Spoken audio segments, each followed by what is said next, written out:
Good evening, ladies and gentlemen. Cal from Mazda and Madison here. Just wanted to give you a quick walkthrough of what it's going to look like when you're going to come in for service with us. Here you'll see these two doors.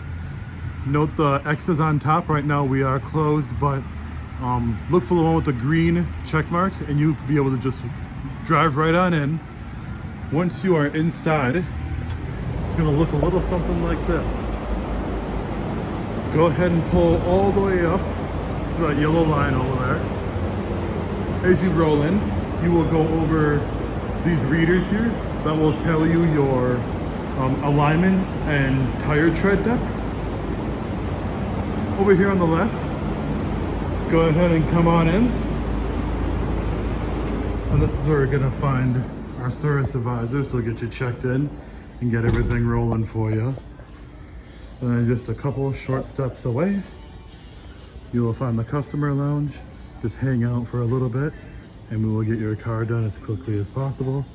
And back to you. We hope to see you for your next service appointment soon. Bye-bye.